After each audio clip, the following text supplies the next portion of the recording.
La teoría de la evolución cada vez está siendo más rezagada, con descubrimientos que nos hablan de la aparición de seres de enorme estatura, que no se condicen con lo enseñado en las escuelas, y todo se viene abajo con posturas que ya no pueden sostenerse, confirmando que nuestro planeta fue poblado originalmente por seres monumentales, tal vez los pobladores primigenios de una raza desconocida, que luego, por motivos que aún ignoramos, desaparecieron, dando paso a nuestra actual civilización. Los gigantes que poblaron la Tierra, cuarta parte, CTK, los antiguos gigantes de Nevada y la cueva de Lovelock. En Los gigantes que gobernaron América, segunda parte. Esto es Contacto con la Ciencia, programa de divulgación. Todos los hechos científicos y enigmáticos que usted siempre quiso saber.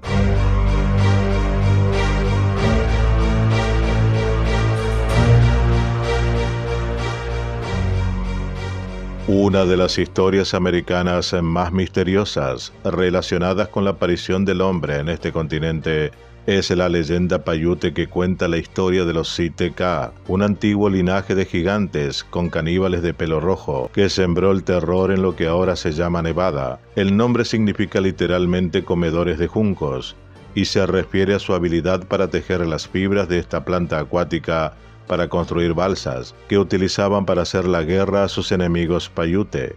Los gigantes, de hecho, estaban en constante conflicto con las tribus nativas que tras largos conflictos se unieron para exterminarlos.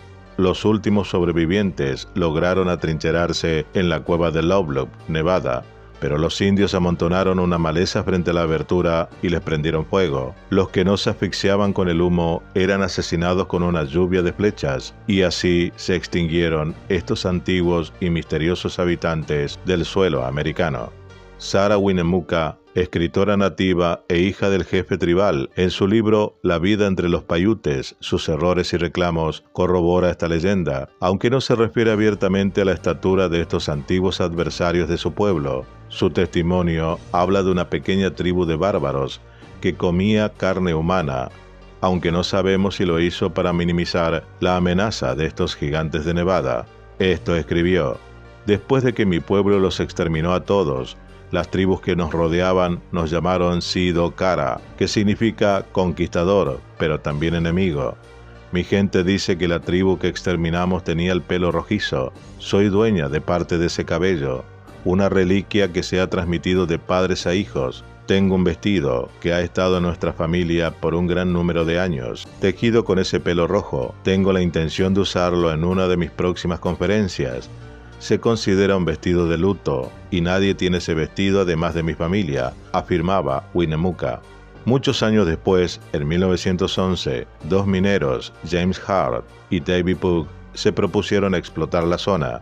No eran cazadores de huesos, como se llamaba a los arqueólogos en ese momento, sino buscadores de guano, mucho más prosaicos en la compañía de fertilizantes de Hawái de San Francisco. Los excrementos de murciélago, de hecho, siempre se han utilizado como fertilizante y en su momento también se utilizaron para producir pólvora y explosivos, debido a la alta concentración de nitratos. Trabajando con pala y pico, los dos se encuentran con algunos hallazgos prehistóricos que apuntan al profesor Alfred Kroer, fundador del Departamento de Antropología de la Universidad de California. Este hallazgo fortuito da lugar a la primera expedición arqueológica a Lovelock en 1912 y uno posterior en 1924.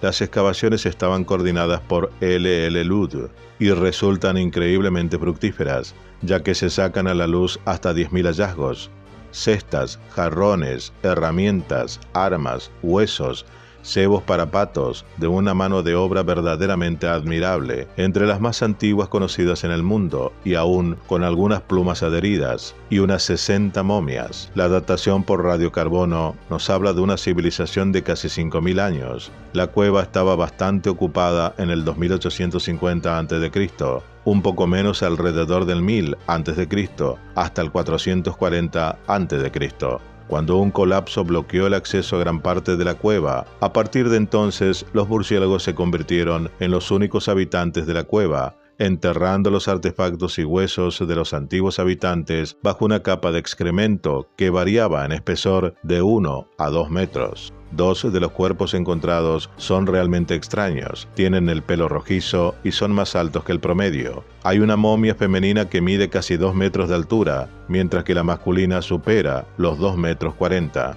Pero eso no es todo, porque la cueva Lovelock guarda otras sorpresas. Una sandalia de 38 centímetros de largo, una talla 54, la huella de una mano, casi el doble del tamaño de una mano normal, y algunos huesos humanos, fracturados para facilitar la succión de la médula. En resumen, la antigua leyenda de los gigantes caníbales parece volver a la vida y llamar a las puertas de la historia, y los hallazgos de Lovelock parecen probarlo, al menos en teoría. Los artefactos mencionados se pueden ver en varios museos: carnada para patos en el Smithsonian en Washington, D.C., canastas y huesos en el Museo del Estado de Nevada, y muchos artefactos en el pequeño Museo de Historia Natural en Winnemucca, Nevada. De los restos de los gigantes, sin embargo, no queda rastro. Según algunos, fueron dañados o perdidos durante las excavaciones, que no tuvieron la precisión y el rigor necesario para estos descubrimientos. Y más allá de la versión local y oficial que una logia masónica local usara los ejemplares mejor conservados para fines iniciáticos, quemándolos e hirviéndolos, todo apunta a que, como en hechos similares en otros descubrimientos afines, los directivos del Smithsonian en ese momento lograron destruir y hacer desaparecer todo rastro de restos de huesos o esqueletos de gigantes, lo que desmentirían la teoría de la evolución tan mentada pero poco sustentada por la ciencia oficial. Entre estos está el antropólogo Adrian Meyer, quien afirma que los gigantes son un engaño inventado para atraer turistas a Nevada, y que los esqueletos encontrados eran todos de tamaño normal, por supuesto, pero tampoco él tiene pruebas, como el de su opinión del que dice que el color rojizo del cabello es debido a los cientos de años enterrados en un suelo con condiciones climáticas y químicas particulares. El pigmento presente en el pelo, dice, puede oxidarse y tomar un color marrón rojizo, hecho que, según afirma, puede encontrarse en muchas momias de todo el mundo e incluso en algunos cueros cabelludos antiguos. Por lo tanto, es probable, finaliza el ortodoxo, que el cabello rojo al que se hace referencia fuera originalmente de color negro, como el de todos los nativos americanos. Sumado a esto, la complicidad de los investigadores y universidades involucradas en las excavaciones a lo largo de los años. Ningún informe científico hace la más mínima referencia a los gigantes, a pesar de que es una noticia absolutamente revolucionaria, lo que cambiará en instantes para darnos cuenta que todo esto se trata de una estrategia deliberada por aquellos que siguen queriendo ocultar la evidencia de que los gigantes poblaron la Tierra. Gigantes no solo en Nevada. El mito de Síteca no es el único que nos habla de antiguos habitantes del continente americano de proporciones gigantescas. Incluso los iroqueses, situados mucho más al noreste, hablan del abrígose de piedra o piel de piedra, un gigante mitológico o, en otras versiones, una raza de gigantes de piedra 2 veces más alto que los humanos, con un cuerpo cubierto de escamas duras como rocas que repelen las flechas ordinarias. Asociados con el invierno y el hielo, estos gigantes cazan y comen humanos. Según algunas leyendas, el abrigo de piedra una vez fueron humanos, que fueron transformados por una maldición en gigantes caníbales debido a su maldad, un poco como lo que sucede en el mito Wendigo de la tribu Chippewa.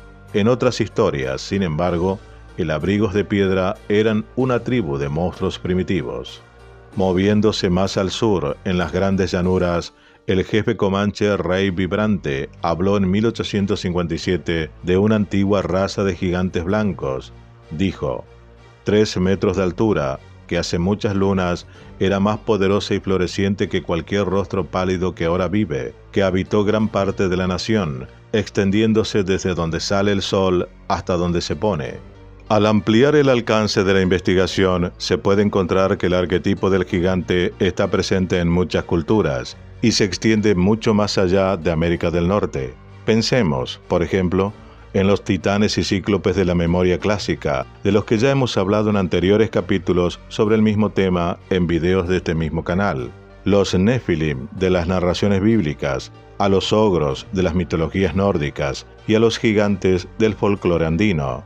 El antropólogo italiano Mario Poglia, al analizar la recurrencia de rasgos comunes en varias culturas, identifica lo siguiente: una tradición común que perdura a través de los siglos, cuyos elementos fundamentales son la falta de leyes morales. Los gigantes eran codiciosos, caníbales e incestuosos. Su capacidad adivinatoria, ya que eran videntes, conocían los pensamientos de Dios y evitaban sus castigos. La habilidad para trabajar la piedra, en obras de ingeniería hidráulica y en el arte de tejer, y su poder mágico negativo.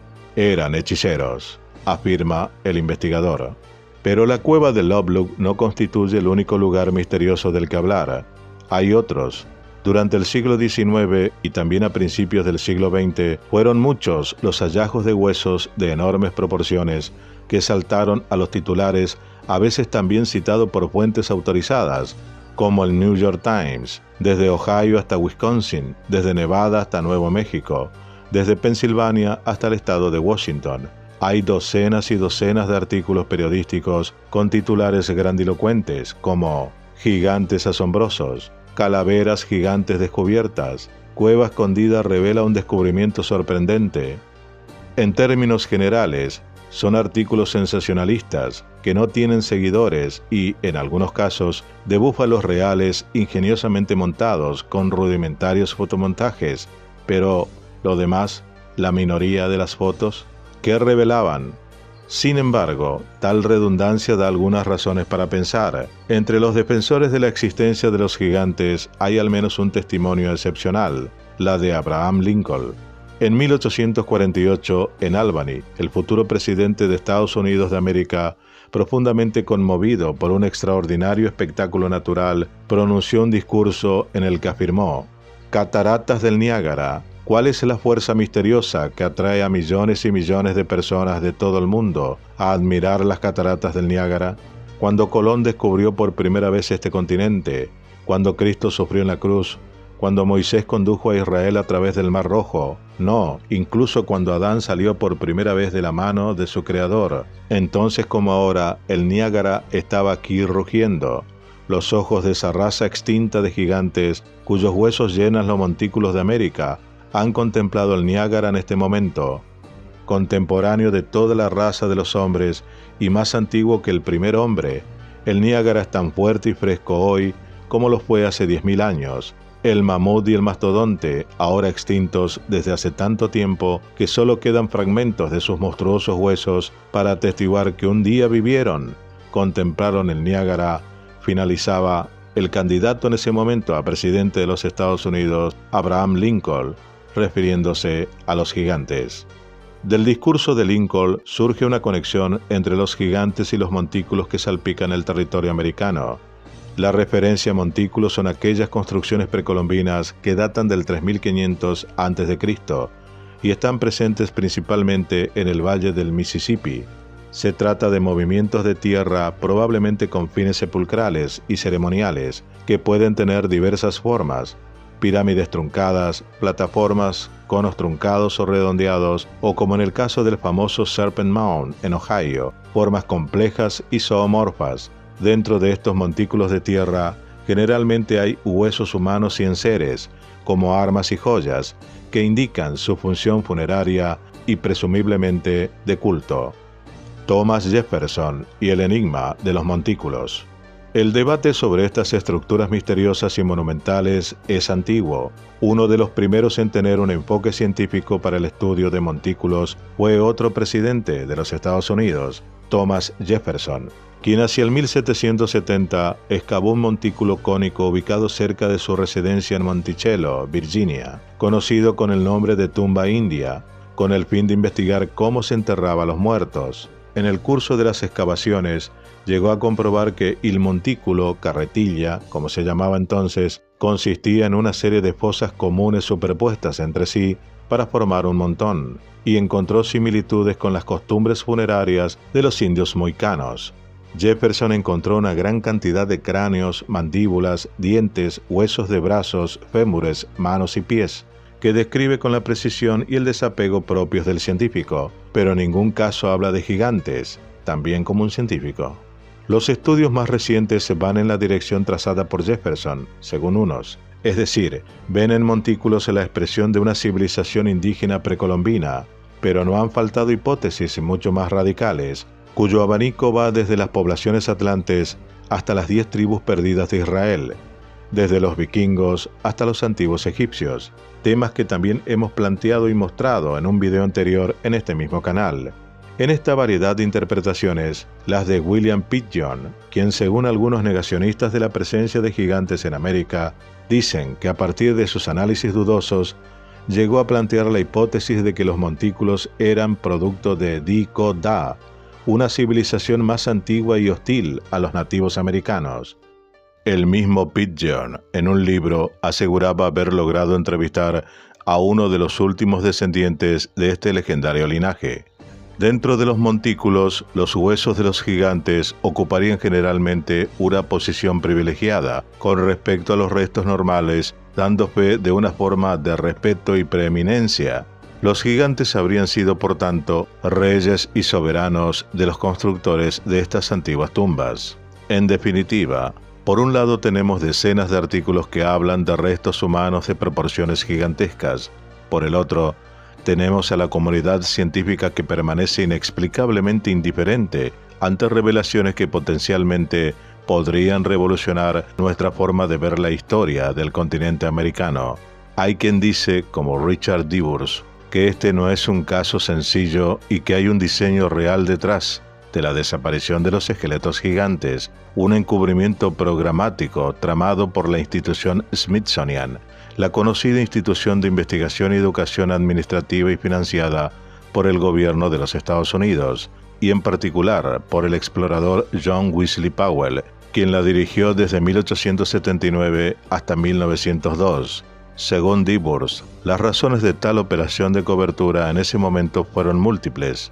Esto escribió: después de la Guerra Civil, el Smithsonian comenzó a adoptar la política de excluir cualquier influencia extranjera precolombina en las Américas.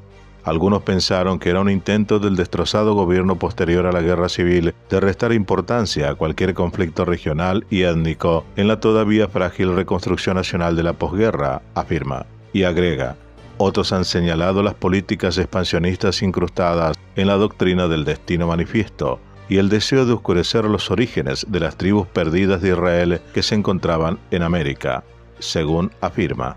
A estos también habría que añadir la voluntad de defender la teoría de la evolución, afirmó recientemente, por elementos incongruentes que podrían haberla puesto en crisis. Sin embargo, aunque la teoría de Diburs puede estar bien documentada, hay que admitir que la ciencia tiene sus artimañas para refutarlas o descartar la existencia de seres humanos gigantes. Entre estos se encuentra la ley del cubo cuadrado, una ley antigua, un principio matemático anunciado por Galileo Galilei allá por 1638, que afirma que, a medida que aumenta el tamaño de una forma, su volumen crece más que la superficie. Este principio, aplicado a la biología, implica que, al aumentar el tamaño del cuerpo humano, el peso y el volumen corporal crecerían exponencialmente, provocando, por ejemplo, el colapso de los huesos de las rodillas y la pelvis, o imposibilitando el bombeo del corazón y los músculos de todo el cuerpo. Si existieran los gigantes, tendrían que tener una conformación física diferente a la nuestra para poder soportar un peso mucho mayor. La existencia de los antiguos gobernantes de América, por tanto, está fuertemente cuestionada por aquellos que lo niegan, argumentado por dos elementos.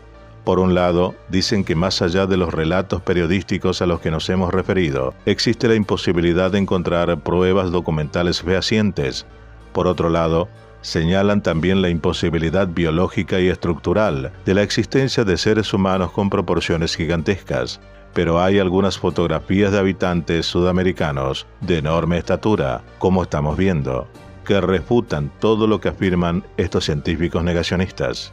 Hay que admitir, sin embargo, que en este raconto de leyendas indias, ruinas antiguas y esqueletos misteriosos, han surgido aspectos estimulantes no solo para la imaginación, sino también para la profundización de las antiguas civilizaciones, en el caso de hoy, de América del Norte.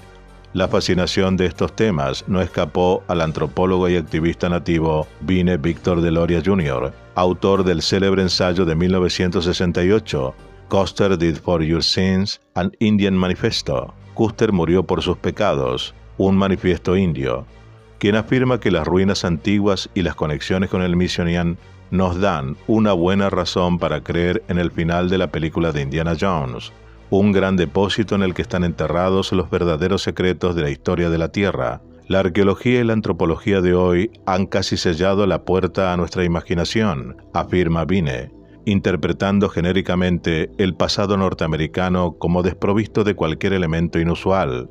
El gran intruso de los antiguos lugares de enterramiento, la institución Smithsonian del siglo XIX, creó un portal de un solo sentido a través del cual se han evaporado innumerables huesos. Esta puerta y el contenido de su bóveda son prácticamente inaccesibles para cualquier persona que no sea un funcionario del gobierno. Entre estos huesos podrían estar respuestas inherentes al pasado profundo que ni siquiera son considerados por estos funcionarios, afirmó tajante Vine Víctor Deloria Jr. Esto fue Contacto con la Ciencia, programa de divulgación. Todos los hechos científicos y enigmáticos que usted siempre quiso saber. Dale like, suscríbete, aporta, dona y comparte.